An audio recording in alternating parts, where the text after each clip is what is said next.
Olá, tudo bem? Estamos aqui hoje para discutir com você como administrar melhor a si mesmo, a produtividade e a lucratividade. Vamos fazer isto exercitando eficazmente a sua excelência executiva, a sua liderança produtiva e, sobretudo, a sua maestria financeira. Começo essa apresentação dizendo para você o seguinte: nunca deixe aquilo que você não pode fazer atrapalhar aquilo que você pode fazer. Não me diga o que você não pode fazer. Diga-me sim aquilo que você pode fazer, onde você está, nas suas circunstâncias. Porque se você começasse assim, se eu tivesse isso, se eu tivesse aquilo, o problema é que você não tem. Você tem que saber onde você está e a partir daí você construir o seu sucesso, tanto pessoal quanto profissional. Então, nós não estamos condenados a ser a quem sempre fomos. Escute com carinho. Nós não estamos condenados a ser o que sempre fomos. Qualquer indivíduo, em qualquer idade, em qualquer profissão, pode melhorar em muito aquilo que está fazendo, contanto que você tenha uma perspectiva diferente, contanto que você passe a explorar um paradigma diferente. O paradigma nos determina quais são as nossas limitações no mundo. Vivemos dentro de paradigmas. No momento que nós mudamos a nossa percepção, mudamos também a nossa realidade. Eu sei que você sabe matemática, sobretudo aritmética. Então eu vou fazer uma conta muito simples aqui. Você vai somar 1.000 com mais 40. Quanto que deu? 1.040. Aí você vai somar mais 1.000. Quanto é que deu? 2.040. Aí você vai somar mais 30. Quanto é que deu? 2.070. Aí você vai somar mais 1.000. Quanto é que deu? 3.070. Aí você vai somar mais 20. Quanto é que deu? 3.090. Aí você vai somar mais 1.000. Quanto é que deu? 4.090. Aí você vai somar mais 10. Qual é o resultado? Eu sei que provavelmente você disse 5.000, mas não é verdade. Soma de novo. 1.000 mais 40, mais 1.000, mais 30, mais 1.000, mais 20, mais 1.000, mais 10. O resultado é 4.100. É uma conta simples de aritmética que você aprendeu no primário, no ensino fundamental. E por que você titubeou no resultado? Porque você estava dentro do paradigma dos 1.000. Eu falei 1.000, depois mais 1.000, depois mais 1.000 e depois mais 1.000. O seu cérebro entrou no paradigma do 1.000.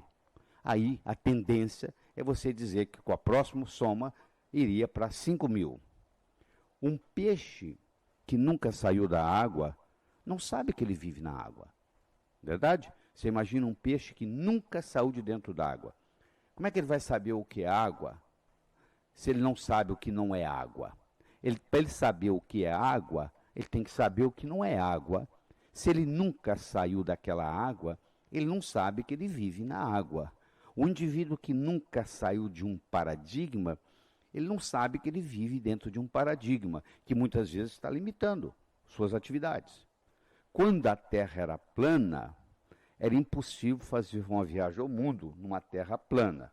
Quando o conceito passou a ser, o paradigma passou a ser de que a Terra era redonda, ela deixou de ser plana e passou a ser redonda, agora sim você pode fazer uma viagem de volta ao mundo. Porque você pode fazer uma viagem de volta ao mundo numa Terra redonda, mas você não poderia fazer uma viagem de volta ao mundo numa Terra plana. No momento que você muda os seus paradigmas, as suas possibilidades se multiplicam. Então nós estamos aqui para avaliar onde você está, para avaliar onde você quer ir e como que você chega lá. Então vamos fazer isso com essas 3 etapas, com a excelência executiva, com a liderança produtiva e com a maestria financeira.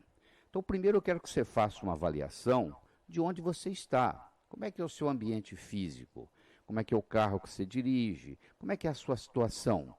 Onde você mora? A sua estrutura? Onde você trabalha? Você está satisfeito com o seu ambiente físico? Dá uma pensada. O que você poderia melhorar no seu ambiente físico? E na sua saúde? Você se considera uma pessoa saudável? Porque ser saudável é diferente de não ser doente. Uma pessoa pode não ser doente, mas não necessariamente saudável. Saudável é ter energia para fazer tudo aquilo que você quer. Você tem essa energia? Você se considera uma pessoa saudável fisicamente, mentalmente, emocionalmente, espiritualmente? E a sua carreira profissional? Onde você quer chegar com ela? O que você considera, do ponto de vista profissional, sucesso? Onde está o seu limite? Onde está o seu patamar? Você está satisfeito ou quer crescer? E o seu desenvolvimento pessoal? Qual o investimento que você faz para desenvolver você mesmo como pessoa? E os seus relacionamentos? Os relacionamentos de amizade, relacionamento amoroso, relacionamento familiar. Como é que você se sente com relação a isso? O que está bom? O que precisa melhorar? E a sua espiritualidade? Você como uma alma dentro de um corpo, passando uma temporada aqui na Terra. Como é que você se sente no seu desenvolvimento espiritual? E, finalmente, qual é a sua avaliação financeira? Qual é a sua abastança? Você já escutou essa palavra? Abastança significa o número de dias que você pode sobreviver financeiramente sem trabalhar, mantendo o mesmo padrão de vida. Se você perdesse o seu emprego hoje, ou a sua fonte de renda, o que você já ganhou, o que você já acumulou, você poderia continuar vivendo no mesmo padrão de vida por quanto tempo? Esta é a sua abastança. E eu recomendo que você comece a se preocupar com a sua abastança, porque hoje o processo de aposentadoria vai ficando cada vez mais complicado. Quando começou o processo de aposentadoria no Brasil, nós tínhamos 40 brasileiros trabalhando para um aposentado. Hoje nós temos menos de 3 brasileiros trabalhando para um aposentado. Então, na hora que chegar a sua vez de aposentadoria, eu não sei como é que vai ser a Previdência. Eu acho que não existe nenhuma reforma que vai conseguir resolver esse problema, porque o problema não é um problema de reforma. Então você tem que se preocupar financeiramente, porque você vai se aposentar em torno de 65 anos e hoje a chance de você viver até os 90 é muito grande. 65 a 90 é um quarto de século. O que você está planejando fazer com esse um quarto de século? Então você tem que pensar em algumas mudanças de patamar. Você vai fazer mudanças de primeira ordem e mudanças de segunda ordem. O que é uma mudança de primeira ordem? Uma mudança simples. Você muda a posição dos móveis na sua casa. Você continua morando no mesmo edifício, no mesmo apartamento, no mesmo andar. Você simplesmente mudou a disposição da mobília. Isso é uma mudança de primeira ordem. Agora, se você muda de um apartamento para uma casa, ou de uma casa para um apartamento, se você muda de um bairro para outro, você já fez uma mudança mais substancial. Então, na vida, é importante você fazer as duas coisas. Você tem que se preocupar com mudanças pequenas, de primeira ordem, e mudanças grandes, de segunda ordem. Para que você mude, 6 coisas são necessárias. A primeira é você ter um potencial. Isso eu sei que você tem. Porque Sócrates dizia que o homem preguiçoso é aquele que poderia ser melhor empregado. E de acordo com a definição de Sócrates, todos nós somos preguiçosos, porque nós não estamos usando nem 5% da nossa capacidade mental. Qualquer pessoa, em qualquer idade, em qualquer profissão, pode melhorar o seu desempenho. E você não é exceção. Então você tem o potencial que você não está usando. Você tem que ser capaz de solucionar os problemas no nível onde você está. Se você tiver problemas ainda sem solução, fica complicado você mudar. Então, primeiro, você tem que resolver esse processo. Terceiro, tem que haver algo que estimule você ou que incomode você. Porque Napoleão dizia que nós só tem 2 coisas que motivam o ser humano. Um é medo, a outra é interesse. Ou você muda por medo, ou você muda por interesse. Ou você muda por medo de alguma coisa que está lhe incomodando, e aí você vai fazer alguma coisa para resolver, ou você muda por interesse, você descobre um novo mundo, uma nova perspectiva, e você começa a mudar. Então, no seu caso, Qual que predomina? Você quer mudar porque tem alguma coisa ali incomodando, ou você quer mudar por mudar? Ou seja, você quer ir para um patamar diferente, você quer passar para uma nova fase. E para isso você tem que ter uma série de insights, você tem que ter uma série de ideias, e esse material que você está escutando, esse material serve, inclusive, para você ter essas ideias. Para isso que foi desenhado isso aqui. Claro que nesse processo de mudança, você vai enfrentar barreiras, você vai enfrentar obstáculos. Você pode considerá-los como obstáculos ou você pode considerá-los como etapas. Qual a diferença entre uma etapa e um obstáculo? Se eu mantenho a minha visão na minha meta, o que está entre eu e a minha meta são apenas etapas. Se eu tiro a minha visão, se eu tiro o meu olhar da minha meta, aí é diferente. Aí o que está entre eu e a minha meta passa a ser obstáculos. Então você tem que estar firme na sua meta, saber aquilo que você quer, focar naquilo e ir em frente.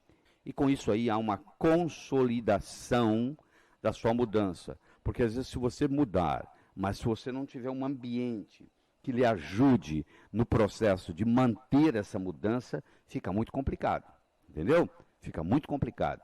Então você tem que ver se a sua família vai apoiar essa mudança, se os seus colegas de trabalho vão apoiar, porque não adianta você mudar por mudar e não tiver uma consolidação do processo.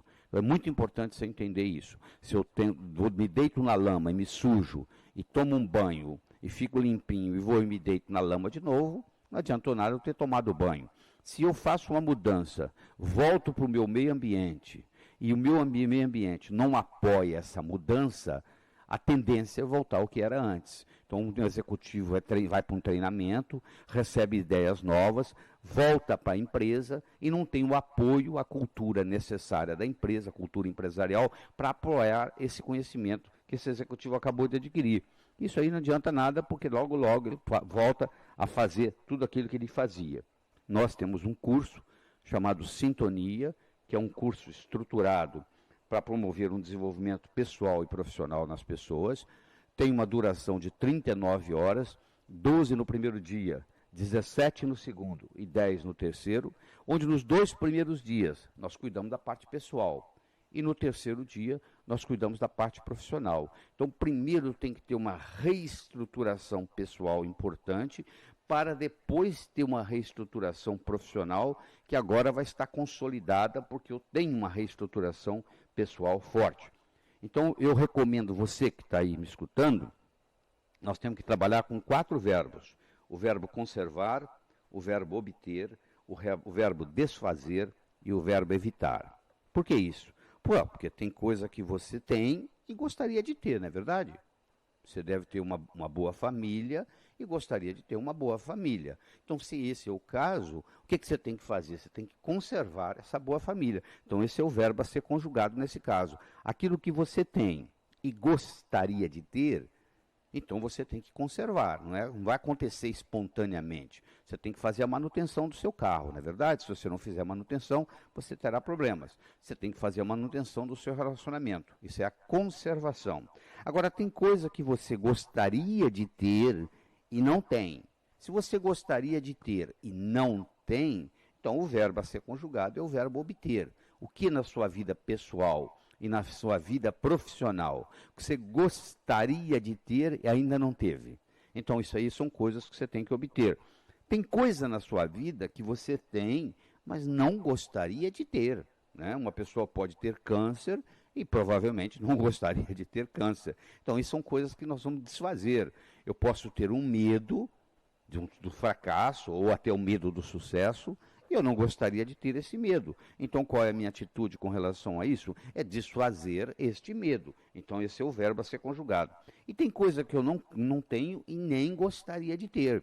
Eu não tenho câncer e não gostaria de ter câncer. Então, nesse caso, o verbo a ser conjugado é o verbo evitar. Então, se você mantém esses 4 verbos conjugados diariamente, o conservar, o obter, o desfazer e o evitar, conservar para aquilo que você quer e tem, obter para aquilo que você quer e não tem, desfazer para aquilo que você tem e não quer, e evitar para aquilo que você não tem nem quer, você fazendo a conjugação certa desses 4 verbos, conservar, obter, desfazer e evitar na sua vida faz uma diferença muito grande. Então, assim, é muito simples. Se não puder fazer tudo, faça tudo o que puder. Então, você tem que ser uma pessoa mais proativa. A analogia que eu faço é muito simples. Entre um termômetro e um termostato. O termômetro mede a temperatura de onde você está. Um termostato mudaria a temperatura. Você vai num ar-condicionado e no termostato do ar-condicionado você põe lá 21 graus Celsius, o seu ambiente vai ficar em torno de 21 graus Celsius. Ou seja, vai mudar a temperatura do ambiente. O ser humano, ele pode viver como um termômetro ou ele pode viver como um termostato. O ser humano que vive como um termômetro, ele apenas determina, tem essa circunstância é boa, aquela circunstância é ruim, ele apenas mede a temperatura. Agora, o ser humano que funciona como termostato, ele pega uma circunstância ruim e transforma essa circunstância numa circunstância boa. Então, ele faz acontecer. Para você fazer acontecer, você tem que querer, você tem que saber e tem que haver uma oportunidade. Você imagina um indivíduo caminhando num cabo de aço de um prédio para outro. Ele pode querer, mas se ele não souber, ele vai cair. Querer é a motivação, saber é a estratégia e o cabo de aço, no caso, é a oportunidade. A oportunidade aparece na sua vida de dois modos. Ou você corre atrás dela, ou ela chega até você na forma de um problema. Ela vem sempre, se ela chega até você e bate na sua porta, ela vem fantasiada de problemas. Se você não gosta de resolver problemas, você vai deixar de obter grandes oportunidades na vida. E para você fazer isso, a primeira coisa importante é você ter uma boa autoimagem. A autoimagem vai determinar o seu desempenho, tanto pessoal quanto profissional. O seu desempenho pessoal e profissional nunca será maior do que a sua autoimagem. E você tem que melhorar a sua autoimagem.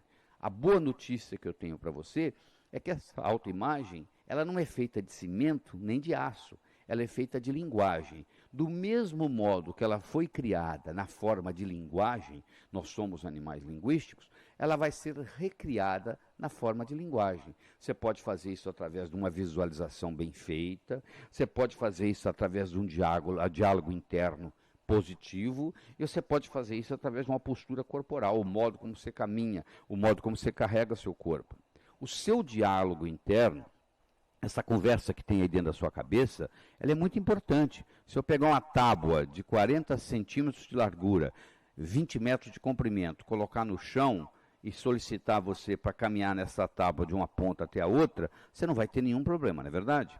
Essa mesma tábua colocada entre dois edifícios de 50 metros de altura, você já vai ter uma grande dificuldade e provavelmente não vai querer passar de um lado para outro no edifício. Apesar da tábua ser a mesma. Ela tem a mesma largura, 40 centímetros, ela tem o mesmo comprimento, 20 metros. Mas por que você não faz?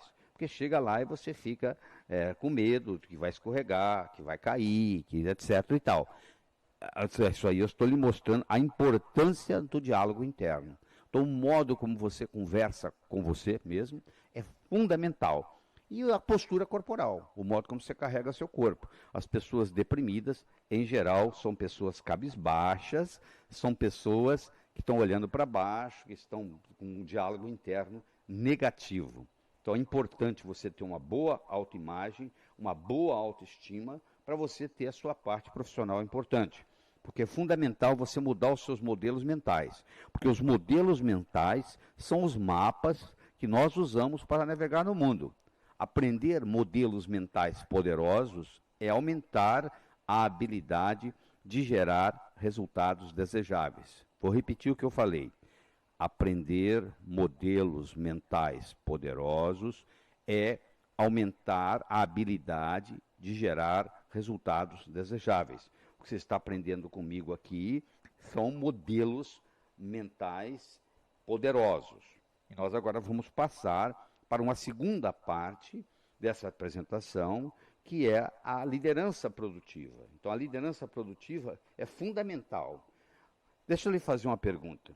Você acha que é possível alguém aprender mais de 500 palavras em inglês em 3 minutos? Você vai dizer, não, não é possível. É possível sim, e eu vou provar isso para você. Então, eu quero que você aí anote o nome. É uma mulher que se chama Alenciação Mentidade. Alenciação Mentidade. Escreveu o nome dela? Alenciação Mentidade. Essa mulher tem um nome Mentidade porque ela mente sobre a idade dela. E a dona Alenciação Mentidade vai lhe ensinar quase 600 palavras em inglês em menos de 3 minutos. Então vamos pegar o primeiro nome dela, que é Alenciação, e vamos dividir em Al-enciação. Então, vamos trabalhar com al primeiro. Toda palavra que em português terminar em al, em inglês também termina em al. Capital, capital, fatal, fatal, total, total. Então pronto, você já aprendeu mais de 140 palavras em inglês, sabendo que toda palavra que em português terminar em AL, em inglês também termina em AL. Agora vamos continuar com o nome da dona Alenciação. O al nós já trabalhamos, agora sobra o ência. Então você pega o ência. Toda palavra que em português terminar em ência, em inglês termina em ENCE. Por exemplo, obediência, obedience. Então você já aprendeu mais 100 e poucas palavras. Vamos continuar. Alenciação. Toda palavra que em português termina em são, em inglês termina em TION. Nação, nation, sensação, sensation.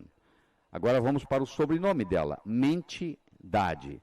Toda palavra que em português terminar em mente, em inglês termina em LLY. Por exemplo, socialmente, socially, oralmente, orally. E finalmente a palavra dade. Toda palavra que terminar em português em dade, em inglês termina em TY. Velocidade, velocity, capacidade, capacity. Claro que existem algumas exceções, como existe em toda regra. Mas se você escutar isso de novo, vai chegar um momento que você vai dominar esse alenciação, mentidade, e você aprendeu mais de 500 palavras. Como é possível isso? Eu fiz uma abordagem diferente. Então eu vou fazer também uma abordagem diferente com relação à produtividade. Nós estamos num mundo novo, com uma nova empresa, e, portanto, você tem que ser um novo profissional. Você tem que ter mais competência. O que é competência? Competência é a habilidade de gerar resultados desejáveis. Você tem que trabalhar com modelos mais importantes. Modelo é diferente de uma ideia. O modelo é um conjunto de ideias. Então, se eu lhe dou uma pérola, você coloca no bolso, eu te dou outra pérola, você coloca no bolso, eu te dou outra pérola, você coloca no bolso, no final das contas você vai acabar perdendo essas pérolas. Mas se eu lhe dou um fio de nylon e oriento você para colocar as pérolas no fio de nylon, você vai fazer um colar. Você vai colocar o colar no pescoço e mesmo que se passar 30 dias, 60, 90, o que for, eu encontrar com você, vai se você está com as pérolas penduradas no pescoço, porque fez um colar. As pérolas, meu amigo, minha amiga, as pérolas são ideias. O cemitério está cheio de pessoas que tiveram boas ideias. Agora, o fio de nylon, isso é um modelo, isso é muito importante. Então nós vamos trabalhar aqui com modelos. Por exemplo, vamos supor que você fosse vistoriar uma fábrica. Então deixa eu lhe dar um modelo de trabalho para uma fábrica. O que você vai avaliar numa fábrica? Não, você vai avaliar a mão de obra, a matéria-prima, os métodos usados na fábrica, o maquinário, o meio ambiente. Olha que interessante. Mão de obra, matéria-prima, métodos, maquinário e meio ambiente, eu criei para você um modelo. Então, se agora você quer ser um consultor de uma fábrica de produção, você vai desenvolver bem, vai estudar profundamente em que consiste a mão de obra, em que consiste a matéria-prima, em que consistem os métodos usados, em que consiste o maquinário, como está o meio ambiente da fábrica. Eu dei para você um modelo. Como se eu quisesse lhe dar um modelo de negócios, eu ia dizer para você assim, você tem que pensar no planejamento, na visão sistêmica, na simplificação, na valorização, na melhora contínua. Eu lhe dei um modelo Kaizen japonês. Olha que interessante. No momento que você tem um modelo, você pode executar com mais facilidade e obter aquilo que você quer. E no momento que você começa a trabalhar com modelos, você passa a ver o invisível. Aquele que pode ver o invisível pode fazer o impossível ou deixar de fazer o possível. Se você tem uma percepção negativa com relação a alguma coisa, você vai deixar de fazer muitas coisas por causa da sua percepção negativa. Uma outra pessoa, nas mesmas circunstâncias, é totalmente diferente. Conta a história que um vendedor de sapatos chegou a um país da África, viu todo mundo descalço e passou um e-mail para a empresa dele, ó, estou pegando o próximo avião, porque aqui ninguém usa sapatos. Um outro vendedor de uma outra fábrica de sapatos chegou neste mesmo país, viu todo mundo descalço e, e passou um e-mail para a empresa, para a fábrica dele. Estou ficando por aqui, não temos concorrência. Verdade? A situação era a mesma, as pessoas estavam descalças. Agora, para um foi um problema, para o outro foi uma oportunidade. Para todo mundo é assim. E vai depender muito da percepção. E vai depender muito da sua capacidade de visão sistêmica. É muito importante isso. Qual é a sua capacidade de visão sistêmica? Deixa eu descrever para você aqui um probleminha de visão sistêmica muito interessante. Olha só. Um homem mora perto de uma ponte por onde passam 20 trens por dia. Todos os dias, em horários diferentes, ele vai observar e anotar os trens que por ali passam. Nessa ponte passam tanto trens de carga quanto de passageiros. O homem fica observando até que passa um trem e então anota se é de carga ou de passageiros. Está seguindo? Talvez você tenha que escutar isso de novo. Para lhe ajudar, eu vou repetir o problema. Um homem mora perto de uma ponte por onde passam 20 trens por dia. Todos os dias, em horários diferentes, ele vai observar e anotar os trens que por ali passam. Nessa ponte passam tanto trens de carga quanto de passageiros. O homem fica observando até que passe um trem e então anota se é de carga ou de passageiros. Está acompanhando? Ao fim de um ano, ele constatou que 90% dos trens que viu passar eram de carga e apenas 10% de passageiros. Então, concluiu que por ali passavam 9 vezes mais trens de carga do que de passageiros. Um dia, conversando com um funcionário da ferrovia, ficou sabendo que a quantidade de trens de carga e de passageiros que passava por ali era exatamente a mesma. Sem nenhum truque, eu quero perguntar para você como é possível. Ele pensou e anotou 90% dos trens que viu passar serem de carga e apenas 10% de passageiros. E quando conversou com o funcionário da ferrovia, constatou que o número de trens de passageiros de carga que passavam por ali era o mesmo. E agora, como é que você resolve isso? Você vai começar a pensar e à medida que você vai desenvolvendo, descobrindo a resposta, que não tem nenhum truque, isso aqui não é truque, você aprende a desenvolver a sua habilidade sistêmica. Se você, depois de quebrar a cabeça, não chegar à conclusão, você liga para o meu escritório em São Paulo, que o código é 11, né? Operadora 11 3889 0038, repetindo, São Paulo 11 3889 0038, e alguém lá vai lhe dar a resposta sobre esse problema. Entendeu? Mas primeiro você tem que quebrar a cabeça, você tem que primeiro desenvolver a sua habilidade de pensar sistemicamente. Porque no momento que você desenvolve a sua habilidade de pensar sistemicamente, você passa a ganhar mais dinheiro. Então eu vou dar para você de presente agora uma pergunta que ajuda você a pensar sistemicamente. Qual é o problema mais amplo do qual este é apenas uma parte? Repetindo. Qual é o problema mais amplo do qual este é apenas uma parte? Só isso ajuda você a pensar sistemicamente e melhora a sua capacidade e melhora a sua produtividade como executivo. Então, numa empresa, existem vários, pensando sistemicamente, você tem que pensar em várias coisas. Você tem que pensar nos fornecedores, nos clientes, na comunidade, nos funcionários, colaboradores, nos acionistas. Quer dizer, os acionistas e os funcionários fazem a parte interna da empresa. Os fornecedores, os clientes, a comunidade fazem a parte externa da empresa. Já que eu estou falando de empresa, deixe-me fazer-lhe uma pergunta. O que é uma empresa? Hein? Se você tivesse que responder, o que é uma empresa? São as instalações? Não. Sua empresa amanhã pode mudar de local, não pode? E continua sendo a mesma empresa, né? São os produtos? Também não. A IBM fabricava mainframe computer, depois passou a fabricar PC, e hoje não fabrica nenhum dos dois, e continua sendo IBM, International Business Machine. Será que a empresa são as pessoas? E se você mandar todo mundo embora? não continua sendo IBM? Se você for na IBM hoje e voltar lá daqui 15 anos, você não vai encontrar um funcionário trabalhando lá, que está lá hoje. O turnover, a rotatividade da IBM em 15 anos chega a ser 100%. Então, você pode mudar as pessoas, você pode mudar as instalações, você pode mudar os produtos e continuar a empresa. Então, empresa não é isso. O que é uma empresa? Empresa é um fenômeno linguístico construído de conversações específicas que causa uma rede estável de acordos e compromissos.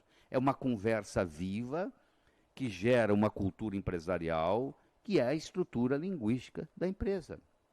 Então, o que é uma empresa de sucesso? Bom, uma empresa de sucesso é uma empresa que tem que cumprir 5 coisas. Primeiro, ela tem que ter lucratividade, a não ser que ela seja uma empresa de fins não lucrativos. Mas se tiver uma empresa com fins lucrativos no vermelho, ela não vai poder ficar no vermelho por muito tempo, você concorda? Uma hora vai acabar. Então tem que ter lucratividade. Os clientes têm que estar satisfeitos. Os colaboradores também têm que estar satisfeitos. Ela tem que ter uma responsabilidade social e ela tem que fazer isso de uma forma ecológica. Então, lucratividade, clientes satisfeitos, colaboradores felizes, responsabilidade social e ecologia, respeito à ecologia, são fatores importantes para uma empresa. Então, a sua empresa, a empresa onde você trabalha, como é que está a lucratividade? Como é que estão os clientes? Como é que estão os colaboradores? Qual é a sua responsabilidade social? E ela é uma empresa ecológica? Se ela não está ganhando dinheiro, se ela está no vermelho, às vezes tem até que fechar. Eu acho que prejuízo estancado é lucro. Então anota essa frase. Prejuízo estancado é lucro. Então é muito importante você entender a importância da lucratividade. A empresa tem que dar lucro, porque senão ela não é feita para dar lucro, ela é feita para prestar um serviço. Mas como consequência, ela tem que dar lucro. Então, para mudar uma empresa, você tem que mudar essa cultura empresarial. Todas as vezes que você brigar contra uma cultura, você perde. Mesmo que não esteja escrito lá na empresa que você não pode trabalhar de batom, se você é do sexo masculino e passar batom, você vai chegar lá, provavelmente você vai perder seu emprego, não é verdade? Não está escrito lá que você não pode trabalhar de batom, nem ir com a saia da sua irmã. Mas vai com a saia da sua irmã para você ver o que acontece. Então, mulher pode usar roupa de homem. Homem não pode usar roupa de mulher na sociedade que nós vivemos. Então, sempre a cultura ganha. Então, você tem que, para mudar uma empresa, você tem que mudar a sua cultura empresarial. Deixe-me passar para você um outro modelo muito importante, que é o chamado modelo da restrição operacional, do Goldratt. Você tem uma corrente, imagina uma corrente. Qual que é a resistência de uma corrente? Bom, a resistência de uma corrente é a resistência do seu elo mais fraco. Não é verdade? Então, se você puxa a corrente, ela vai arrebentar onde? No elo mais fraco. Então, na empresa também, você tem que ver como se fosse uma corrente. E onde é que está o elo mais fraco? Na sua empresa, onde é que está o elo mais fraco? Onde é que está a restrição operacional? Se você não está conseguindo vender o que você produz, o que adianta você comprar uma máquina nova para aumentar a produtividade? Não adianta nada, não é verdade? Você primeiro tem que trabalhar no departamento de vendas e marketing, aumentar suas vendas, para depois pensar em aumentar a produção. Então você tem que estar sempre perguntando qual que é o elo mais fraco. Onde é que está o elo mais fraco? Onde é que está o elo mais fraco? Então você vai fazendo um processo de inovação na empresa, sempre buscando o elo mais fraco.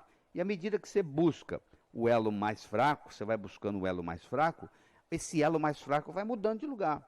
Se eu estou com um problema de vendas, e aí eu melhoro o meu departamento de marketing e vendas, e eu começo a vender muito, aí pode ser que o elo mais fraco pule para a produção. Agora, eu não consigo produzir os produtos necessários. Aí eu vou aumentar a produção. Então, eu vou sempre fazendo um processo de inovação. Existem vários níveis de você fazer uma inovação. Você pode fazer uma inovação de manutenção, ou você pode fazer uma manutenção revolucionária. Quando você é capaz de fazer uma inovação revolucionária, claro que aí a coisa muda, aí a coisa fica muito mais interessante, aí o potencial de geração de dinheiro, de riqueza é muito grande. Você lembra daquele seu amigo jovem que, quando começou a era do celular no Brasil, aquela pessoa se envolveu com o celular e hoje é milionário. Ou seja, uma nova tecnologia que chegou, inovadora, a pessoa foi nessa tecnologia e foi em frente e conseguiu uma riqueza, né?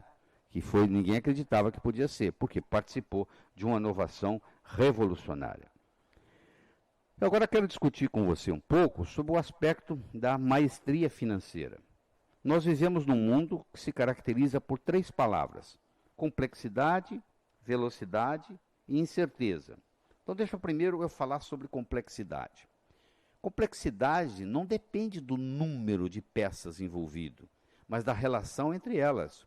Se eu tiver um quebra-cabeça com 1000 peças, ou tiver um jogo de xadrez com 32 peças, e eu perguntar para você o que é mais complexo, bom, claro que é o jogo de xadrez. O mesmo que o quebra-cabeça tenha 1000 peças, depois que aquilo ali vai encaixando na outra, vai encaixando na outra, vai encaixando na outra, é muito diferente do que as 32 peças. Então, eu posso ter uma empresa com 1000 funcionários, muito menos complexa para administrar do que uma empresa com 32 funcionários. Então, uma empresa com 1000 funcionários, onde o trabalho é predominantemente braçal, e uma empresa com 32 funcionários, onde a tarefa é criar programa de computador, criar software, é muito mais complexo de administrar esses 32 funcionários que trabalham com programação do que administrar os outros 1000 que têm uma atividade braçal. Então, complexidade não depende do número de peças, mas sim da interação entre as diferentes partes. Segundo, vivemos num mundo veloz. Para você ter uma ideia, o rádio, com seu início em 1918, ele levou 30 anos para atingir 50 milhões de pessoas. O Hackmail, que começou em 1999, ele levou 1 ano para atingir 50 milhões de pessoas. Vou falar de novo. O rádio, que começou em 1918, passaram-se 30 anos para ele atingir 50 milhões de pessoas. O Hackmail, que iniciou-se em 1999, com 1 ano atingiu 50 milhões de pessoas. Olha como é que nós vivemos num mundo mais veloz. Em 1800, uma pessoa, um ser humano, podia percorrer confortavelmente 38 km por dia. Em 1900, já com trens, podia percorrer 190 km por dia. No ano 2000, de avião, por dia, sem nenhum problema, 950 km por dia. Se a proporção continuar a mesma, no ano 2100 nós vamos estar viajando 4.750 km por dia, e se a proporção continuar a mesma, no ano 2200 nós estaremos viajando 23.750 km por dia. Quer dizer, olha que interessante, de 1800 para 2200, o homem vai de 38 km por dia para 23.750. Ou seja, a velocidade de tudo aumenta. E a incerteza, complexidade e incerteza são irmãs gêmeas. Cresce uma, cresce outra. A Prigogine, que ganhou o prêmio Nobel, ele diz o seguinte: em sistemas complexos, uma pequena modificação pode desencadear uma evolução totalmente nova, que irá alterar todo o comportamento do sistema. Aliás, isso tem um nome conhecido como o nome de efeito borboleta, que o Edward Lorenz, do MIT, do Massachusetts Institute of Technology, ele mostrou que uma pequena alteração em um dos elementos de um sistema complexo pode criar uma enorme diferença no resultado. Ou seja, um bater de uma asa de borboleta na Coreia do Sul pode causar uma chuva em São Paulo. Então, isso é importante você entender, que às vezes uma pequena modificação da sua empresa pode acarretar um resultado muito grande nesse sistema complexo. A complexidade advinda da globalização, a velocidade advinda da tecnologia e as incertezas políticas, sociais e econômicas estão fazendo com que as organizações mudem seu modus operandi. Então você, se quiser sobreviver como empresa, você tem que tornou-se mais competitivo. A globalização da economia estabelece novos padrões de competitividade baseados na competência de ação. Então, os próximos desafios que nós temos no mundo empresarial são essa grande velocidade, o poder do cliente cada vez maior, a competição a baixo custo e a tomada de decisões sob incerteza e gestão não supervisionada. Então, cada vez você vai ter que ser mais intuitivo, cada vez você vai ter que aprender a fazer mais com menos. Falando em fazer mais com menos, eu tenho uma história aqui para você. Diz que uma vez, num oásis, 3 irmãos discutiam a herança deixada por seu pai, que acabara de morrer. O pai tinha deixado 35 camelos para os 3 irmãos, mas do seguinte modo: o mais novo ia receber metade, o do meio ia receber 1/3 e o mais velho ia receber 1/9. E eles estavam discutindo como fazer isso, porque metade de 35 era 17,5, 1/3 de 35 era 11,6 e 1/9 de 35 era 3,8. Então eles estavam tentando discutir como é que eles iam dividir os camelos, já que um tinha que ficar com 17,5, o outro com 11,6 e o outro com 3,8. Então não chegava a um acordo de como dividir esses 35 camelos. Passava pelo oásis um matemático que tinha pego uma carona com um amigo num camelo. E pararam para tomar uma água.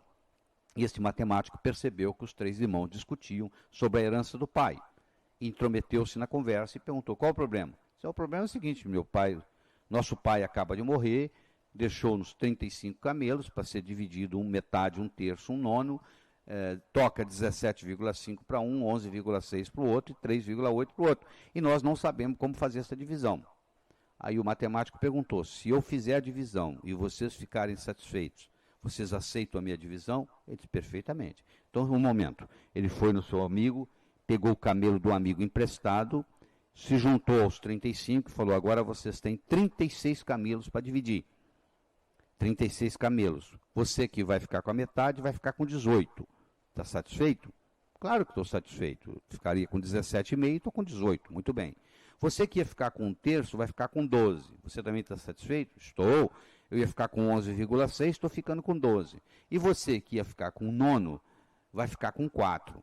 Você ia ficar com 3,8, está ficando com 4. Está satisfeito? Estou.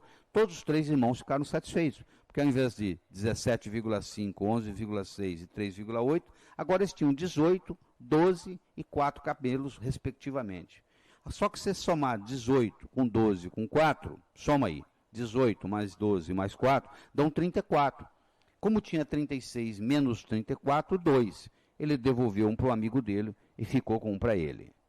Olha que interessante. Todo mundo ganhou na história. É o famoso ganha-ganha. Mas para acontecer isso, teve que ter uma certa criatividade. Então, escute essa história de novo, de novo, de novo, até você captar essa ideia. Certo? Agora eu vou lhe dar um outro modelo muito importante que vai lhe ajudar na sua vida pessoal e na sua vida profissional. Isso aqui é o ponto auge da nossa apresentação aqui, tá certo? Então olha que interessante. Eu morei 17 anos nos Estados Unidos, tive nesses 17 anos, 8 anos e meio da minha vida, eu trabalhei na indústria farmacêutica, por 3 anos e meio fui diretor médico da Merck Sharp & Dohme, e por 5 anos eu fui diretor executivo e terminei como vice-presidente da Ciba-Geigy, hoje Novartis.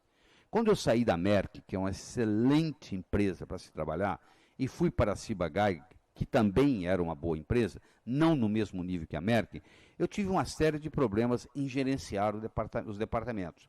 E aí eu não sabia o que fazer, porque o sujeito entrava na minha sala, deixava um problema em cima da mesa e ia embora. E eu estou aqui contratado para fazer as pessoas trabalharem, não para trabalhar, no sentido de eu fazer por elas. E aí eu bolei um modelo que eu vou compartilhar com você. Eu reuni todas as pessoas que reportavam para mim e disse para eles o seguinte: a partir de hoje, para você entrar na minha sala, você vai ter que me responder 4 perguntas. A primeira pergunta é: qual é o problema? A segunda é: quais são as causas do problema? A terceira é: quais são as possíveis soluções? E a quarta é: na sua opinião, qual é a melhor solução? Então esse é um modelo, anota aí. Qual é o problema? Quais são as causas do problema? Quais são as possíveis soluções? E na sua opinião, qual é a melhor solução? Aconteceu uma coisa interessante, sabe qual? O pessoal parou de ir na minha sala. Você quer saber por quê? Imagine você indo conversar comigo. Então você já sabe que eu vou lhe fazer 4 perguntas. A primeira pergunta é: qual é o problema? Tem um ditado que diz assim: problema definido, 50% resolvido. Verdade? Então, o fato de você definir o problema, você já está resolvendo o problema. Você já participou de uma reunião que depois de 40 minutos, cada um tem um problema diferente na cabeça e, consequentemente, não consegue resolver, porque cada um tem um problema diferente, é uma solução diferente. Então, definir o problema é fundamental. Segundo, quais são as causas do problema? Se o seu pneu dianteiro está gastando, você vai no borracheiro e você muda o pneu e na semana que vem está gastando de novo, em vez de ir no borracheiro, é melhor se alinhar as rodas. Vai na causa do problema. Você tem que buscar a causa. Então o sujeito ia buscar a causa, ele ia conversar com os colegas, ele ia gerar sinergia. Terceiro, quais são as possíveis soluções? Tem esta, tem esta, tem esta. Ele poderia até ligar para um consultor e perguntar para um consultor. Porque o consultor, ele às vezes tem uma perspectiva diferente, que ele não participou, ele não está envolvido emocionalmente com o problema, faz uma diferença. Falando de consultor, deixa eu contar para você uma história. Diz que uma vez, um sujeito dirigia uma Cherokee numa estrada sem asfalto, e nisso que ele fez uma curva, ele viu que havia um senhor segurando um cajado e tomando conta de umas ovelhas. Ele parou o carro, com a curiosidade dele, chegou até perto do senhor, olhou as ovelhas e perguntou: o senhor é dono dessas ovelhas? Ele falou: sou. Pô, o senhor tem bastante ovelhas aqui? Tenho bastante. Me diga uma coisa, se eu for capaz de determinar qual o número de ovelhas que o senhor tem aqui, o senhor me daria uma de presente? Ele falou: se você acertar na mosca, eu dou. Ele falou: então peraí. Ele voltou para a Cherokee dele, abriu o laptop, conectou com a internet sem fio, conectou com a NASA, fez uma varredura eletrônica, voltou o dado para o computador, imprimiu 100 folhas de papel, e ao final apareceu o número 1313. Ele juntou aquelas folhas todas, levou até o pastor que estava tomando conta das ovelhas e disse: o senhor tem aqui 1313 ovelhas. O pastor falou: muito bem, o senhor acertou, o senhor tem direito de escolher uma. Aí ele foi lá, pegou uma. Na hora que ele estava quase chegando na Cherokee, o pastor virou para ele: ô meu senhor, pois não, se eu acertar a sua profissão, o senhor me devolve o que o senhor está levando? Ele falou assim: tá certo, qual é a minha profissão? Ele falou: o senhor é consultor. Falei: como é que o senhor sabe disso? Ele falou: primeiro que o senhor chegou aqui e começou a dar opinião no meu negócio sem eu pedir, certo? Segundo, o senhor gastou 100 folhas de papel para me falar um número que eu já sabia, 1313. E terceiro, o senhor não entende nada do meu negócio, o senhor está levando o meu cachorro. Apesar do consultor não entender nada do seu negócio, o consultor, às vezes, é importante, porque ele não está envolvido emocionalmente com o problema. Quando você está envolvido emocionalmente com o problema, fica complicado. Então, aquele indivíduo que ia conversar comigo, como ele tinha que discutir quais as possíveis soluções, ele escutava a consultoria de um, ele escutava a consultoria de outro, e ele ia melhorando o processo. E, finalmente, na sua opinião, qual é a melhor solução? Ele olhava e decidia. Depois que ele decidia, ele falava assim: eu não preciso conversar com o Laíra. Olha que interessante. Um modelo simples, qual é o problema, quais são as causas do problema, quais são as possíveis soluções, e na sua opinião, qual é a melhor. Isso aí eu acho que você devia de colocar na sua parede, dentro da sua gaveta, e trabalhar com esse processo. E com outros modelos importantes. Eu tenho modelos, por exemplo, que é o modelo da autodestruição construtiva, onde você tem que estar sempre destruindo para construir. Não existe construção sem destruição. Você vai construir uma casa, você não faz um buraco no chão, você não destrói a madeira, você não dinamita a pedra. Então, a autodestruição construtiva é muito importante.